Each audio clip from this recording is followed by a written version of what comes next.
Hello, my students. I believe you are still safe and healthy. I am teacher Ibrahim, your teacher for General Studies and Communication Skills. This program is brought to you by the Rwanda Education Board in partnership with MASTERCARD Foundation, together with Inspire, Educate, and Empower Rwanda. As you all know, due to the COVID-19 pandemic, the government of Rwanda closed schools, and this was done to control the spread of the virus in the country. And for that reason, we have to study from home. We finished our discussions on the topic of national service and self-reliance. We looked at the various ways we can serve our nation and the different measures that are implemented by the government to enhance self-reliance among the citizens. Today, we will talk about pluralism and the role of pluralism in promoting development in our country. Let us start with the concept of pluralism and try to define it. I hope you managed to find a few ideas on what the concept of pluralism is, and I want you to compare those ideas with what I have here now. The term pluralism means a situation where people of different races, social classes, religion, and culture live together in a society. The term also means the existence of many different groups of people in one society. Or the belief, it also could mean the belief that it is possible for different groups of people to live together in peace and in one society, what we simply call coexistence of different groups of people with diverse characteristics, different races, different tribes, different colors, different levels of education. We simply have different races, social classes, religion, and culture, and these people get to live together.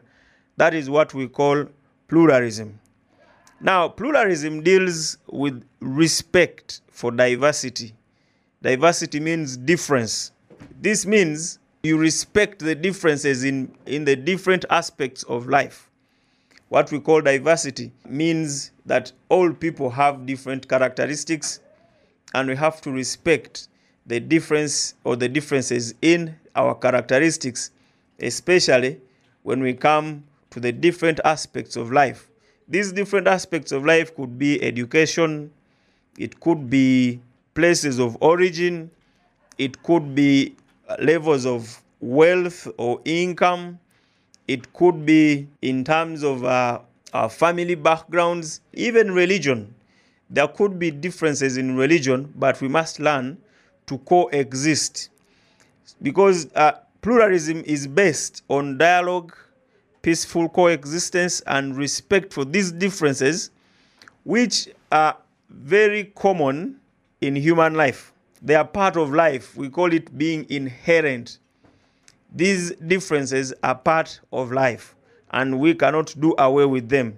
And for that reason, pluralism accommodates individual choices alongside collective compromise and mutual obligation on a springboard to peace, or as a springboard to peace, which means that as we live in a pluralistic society, a society that is cosmopolitan, it has various people who come from different backgrounds, different places of origin, with different levels of education, different religions.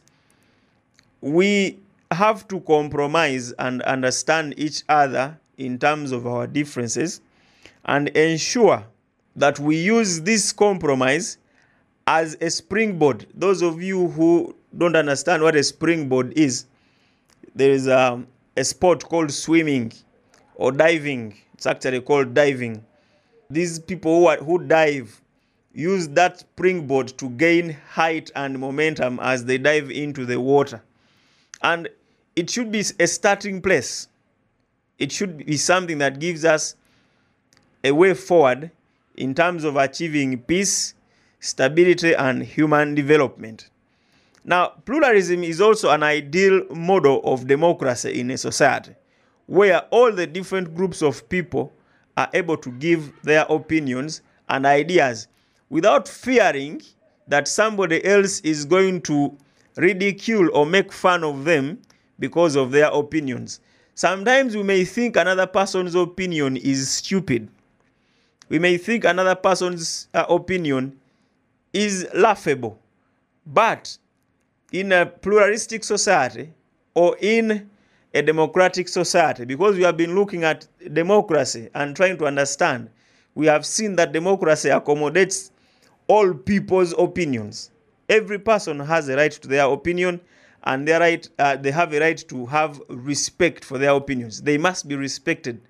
So as much as the person's opinion may be unappealing to you, it may sound not serious enough to you, this person has a right to their opinion, and this opinion must be respected. Come along and play with us. In the world today, pluralist societies are products of public investment. They are characterized by good governance, what we talked about. There is good service delivery in these kinds of societies. There is strong civic institutions and sound public policies which promote respect for diversity. Diversity becomes a public good. This difference, the difference in our, like the diversity, the differences that we have, becomes something that enables us to realize that we have our rights and we have responsibilities. Being able to acknowledge that everyone is different is enough for us to understand that these people have their rights. The differences we have mean, or they help us understand that everyone has their human rights, and these human rights must be respected. So we end up realizing our own rights and our responsibilities as citizens. And also, the state itself plays a very important role in ensuring that there is pluralism. We achieve the coexistence of different people with a lot of diversity. And it is expected to bring diverse groups together. These different groups with lots of differences, it is the responsibility of the state to bring these people together, to help them live together, to coexist peacefully without having to fight one another.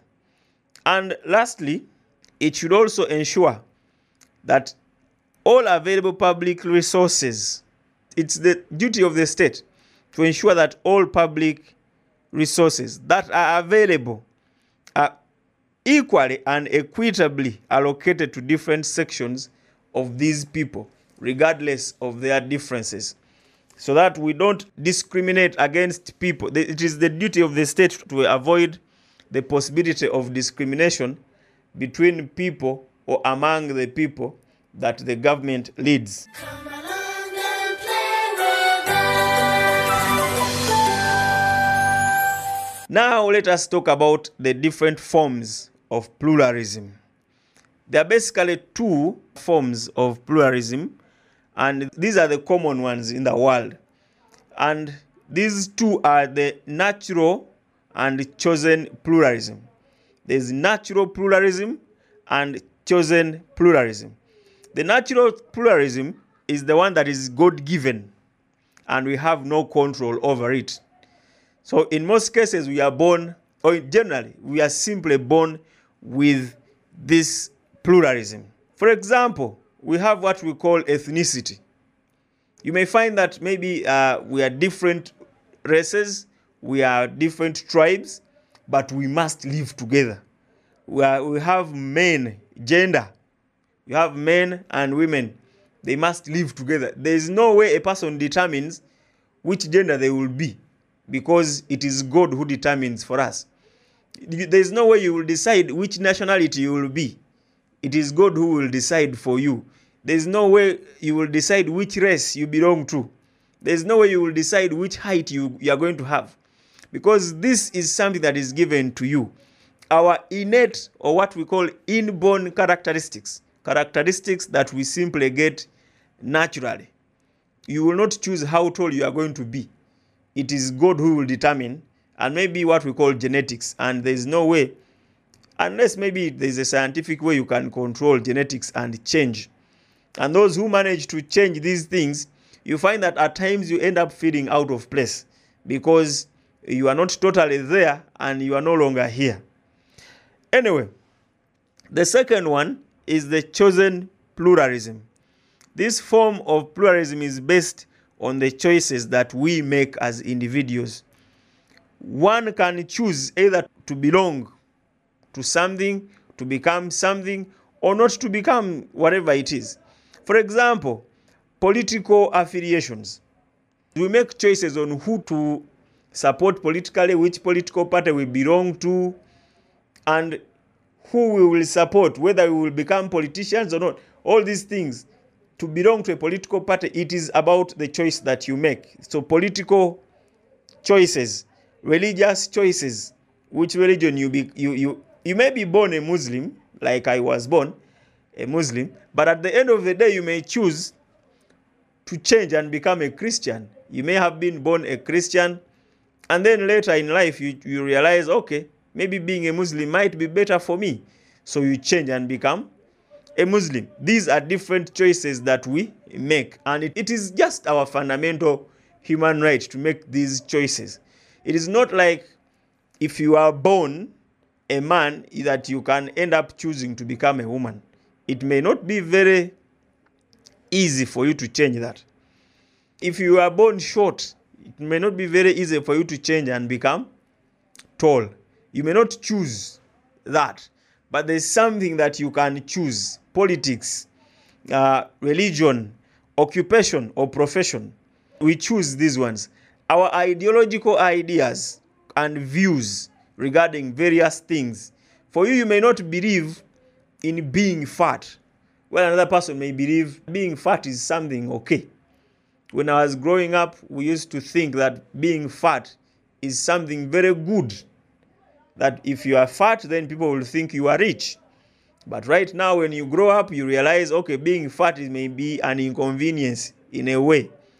So it depends. When you can make choices, you can maybe stay fat or you can choose to stay small. It is up to you. And then we realize that people have freedom to participate in this kind of chosen pluralism. There's no way. Nobody will force you. It is not something that is compulsory for you. Sometimes some people may refuse to participate in politics. Someone may choose to stay away from religion. Another person may say, I'm not going to work. I'm going to sit home. This is the freedom that you have to participate in this kind of chosen pluralism. And we should respect the position that every person has taken. If a person has decided to become a Christian, we need to respect their choices. If a person has decided to support a certain political party or a certain politician, we need to respect them. If a person has chosen to take a certain direction in terms of occupation, maybe as you grow up, you want to become a lawyer, your parents are supposed to respect that. If you're growing up and you want to become a doctor, that's what your parents should respect. It is something that you choose, and we are supposed to respect everyone's choices. That's why we have to respect or to understand the concept of coexistence and diversity. These are the differences that we have. And being able to accommodate each person or these differences, regardless of who the person is very important. Come along and play with us. Now let us look at the role of pluralism in promoting development. It is very important. Pluralism is very important in promoting development in our societies and the country as a whole. It is because it facilitates development in different ways. Being able to accommodate everyone and allow everyone to express themselves regardless of the differences we may have. Being able to associate with different people, no matter their religion, their race, their tribe, their color, their height, their profession. being able to associate with these different people and working with them in harmony is very important because it facilitates development. Number one, pluralism promotes respect for diversity. It brings about this respect for diversity by allowing all people to make an effort for the well-being of the community. Because as you realize that regardless of our differences, everyone is given an opportunity. The government ensures that everyone gets an equal opportunity, whether you are a woman or a man, whether you are disabled or not disabled. So you find that regardless of your religion, you will get the same opportunity. Regardless of your height, you will get the same opportunities. Regardless of your gender, you will get the same opportunities. And by making a collective effort, by all of us coming together to ensure that we work together despite our differences, people are able to contribute to the common social, political, and economic development of our country. And this is what we call respect for diversity. Regardless of the differences, people come together and work for the good of our society. That is why pluralism is very important. Number two, there is unity in diversity. There is unity in diversity. Through pluralism, people should be united despite their differences. The fact that we are different, it means we have different abilities, different ideas, and when we put together our efforts, it is very easy. When people are united, they are able to achieve their set objectives. Remember, we have a saying that goes like, united we stand and divided we fall. That's why it is very important to understand, okay, we are different, but when we come together, we achieve more. And this provides for different talents of people, allowing different people to work with ease. They do the work so easily because the pluralism allows for everyone to exist regardless of their differences. And this brings about the development that we need in our country and in our societies. Number three, pluralism allows for peaceful coexistence. We have talked about this before. Peaceful coexistence, meaning that we live together peacefully. We live together peacefully regardless of our differences. That is what pluralism does. We recognize other people's rights and respect the differences that we have. This allows for everyone to feel free, to feel at peace, and to participate in all activities without being afraid of the fact that they are different from the rest. If a person is disabled and you discriminate against them because of their disability, then you are not respecting the difference you have with this person. If a person is a Christian, as a Muslim, it is my responsibility to ensure that this person is comfortable around me. And this will, in the end, make sure that we live in peace. If this person feels comfortable around me, then it is going to allow us to exist together in peace. He will respect me, and then I will respect him in return. A tolerant society will always undertake developmental ventures and reduce cases of violence.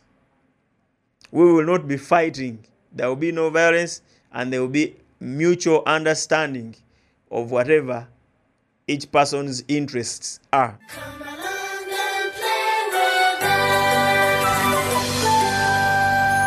us. Number four, this may sound like we have talked about it before, but there is creation of harmony in society. Societies that develop always pursue peaceful and harmonious relationships within and without. Pluralism therefore promotes harmonious living in the society, which usually is very instrumental in promoting the social, political, and economic development that we need. when we have harmony. Harmony, there's having peace. What we talked about, peaceful coexistence. There's having peace, and then there's having harmony. Harmony means that there's that a bit of joy, happiness. You are living in peace, but also you are living happily. And these relationships that have a lot of happiness in them, even when you participate together in activities as a community, you find that it is very easy and it is very peaceful. You find it happy. You find happy society easily develops. Number 5, there's creation of healthy competition. And the many forms of pluralism give rise to healthy competition. The differences that we have means we have different abilities. I think I've told you that before. We have different abilities, and for that reason, there's going to be healthy competition, regardless of our differences. Pluralism creates a level playing ground for everyone where competition is possible. For example, where many political parties are involved, each political party will do its best to attract as many political followers as possible. This will make them come up with better policies. If there's a number of political parties that are doing their work legally, peacefully, and you will find that these political parties will become more competitive, and at the end of the day, each of them will come up with better policies that will help to bring them more people, to attract more people. And this healthy competition usually facilitates development. Even if it is in business, every business will always do its best to outcompete the other. The competition becomes healthy if we understand that we are different people, and those differences should not stop us from living together. Number 6, there's promotion of equality and equity. Equality and equity. Equality means we are all equal, and equity means we are all treated equally. In a pluralistic society, all people are considered equal. And in situations where some sections of society are disadvantaged, we make sure there are attempts that are made to bring them at par with the advantaged groups.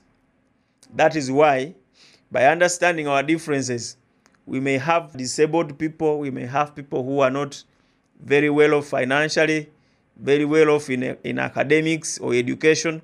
The government makes sure all these people are helped, and so that they can come and live at the same level as everyone else. This is what pluralism does. Understanding that there are people who are not as well off as I am will help. The government will do its best to ensure that these people are also brought at par, at the same level as everyone else. Number 7, pluralism enables citizens to realize their rights and responsibilities. I think I mentioned this before, that people are given an opportunity to operate to their fullest potential in a pluralistic society. And attention is paid to the observance of human rights in a pluralistic society. As a result, members of the society are able to develop their social, political, and economic activities, whatever activities they are participating in, remembering that the differences don't mean that so and so is better than the other. You may be better than the other, but whatever differences you may have, that other person deserves respect. Their rights have to be respected. And then this, like I said, in turn helps us understand each person's rights and each person's responsibilities, because it is our responsibility as individuals to respect everyone else. It is our responsibility. It is also our responsibility to ensure that our communities develop at a very high rate without leaving anyone else behind. We need to include what we call inclusion, because this is the basic foundation of democracy. ensuring that everyone else is involved, ensuring that everyone else is respected, ensuring that everyone participates. Come along and play with us. Number 8, and lastly, pluralism fosters citizen participation, ensuring that a pluralistic society involves equal participation of all citizens in their social, political, and economic life. And through it, citizens are able to express their cultural, linguistic, religious, and other identities within a framework, something like an avenue or a framework, a system that allows, because we share citizenship. Necessarily it's a shared citizenship, but we live in the same community. And for that reason, we need to feel that we are respected. And when we feel that we are respected, we enjoy being part of that community. In the long run, living in a country that allows for everyone else to exist peacefully and freely and happily, you're going to find that people enjoy living in that country. That's what we call fostering citizen participation. Because a person who is happy in a society will happily participate in activities that make that society better. And then there are a few things that may come as a result of some people refusing to understand the importance of pluralism. And some people have taken it for granted, and as a result, their societies have experienced a lot of suffering and violence. And in the modern world, there are several examples of societies that have had these consequences of misunderstanding or refusing to acknowledge the importance of pluralism. Some of the consequences that have arisen from misunderstanding of or refusing to acknowledge the importance of pluralism in our communities include these few ones that I'm going to give you. There are very many, but I'll give you just a few. We have had ethnic or inter-ethnic conflicts, wars between different ethnic groups. We have had religious conflicts because some people have refused to acknowledge another religious group. We have had political conflicts and political instability. There is domestic violence, gender equality. We have had genocide and mass killing as a result of one group refusing to acknowledge that the other group is different from them. There are very many others, including underdevelopment, because no society can develop when people are busy fighting. Now, this is all we have to talk about pluralism. We have seen that it has a lot of importance and plays a big role in society, ensuring that there is social, political, and economic development of our societies. We have also seen that there can be a lot of trouble that comes from ignoring the importance of pluralism or diverse differences or the diversity that comes with human beings. And in our next lesson, we will talk about something slightly different but very important in our lives. We will talk about speech writing. We will see how to prepare and how to write a speech. I wish you all the best. Please stay safe and stay home. Bye-bye. Goodbye, goodbye, goodbye, teacher. Goodbye, children. See you next time. Goodbye, goodbye, goodbye, teacher. Goodbye, children. See you next time.